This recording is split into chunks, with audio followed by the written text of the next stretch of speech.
Kama unakaa nusu saa mpaka lisali moja kuweza tu kupata haja ndogo, unafikiri hali yako ikoje? Yaani unapata mkojo ukiwa unauma sana na mategemeo baada ya kufika maliwatoni uweze kukojoa mkojo mwingi na haraka zaidi.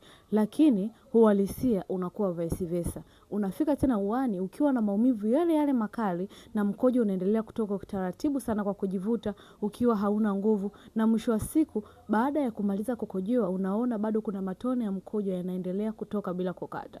So kuna mtu kwenda haja ndogo anaweza akatumia lisali zima mpaka masaa mawili bila mkojo kuisha. Hii ni dalili ya tezi dume na ni dalili za awali ambazo kama utawahi mapema itakusaidia kudhibiti tatizo lako. Pia zinaambatana na dalili zingine nyingi tu, ile hali ya kukojoa usiku unaoipuuzia, ile hali ya kupata maumivu kwenye mgongo na kiuno, ile hali ya kushindwa kukutana na bibi kwa sababu tu hauna hisia ya tendo, pia ni moja ya dalili ya tezi dume. Chukua hatua na kuidhibiti. Tezi dume bila upasuaji inawezekana. Unaweza kunipigia sasa kwa lengo la tiba na ushauri zaidi.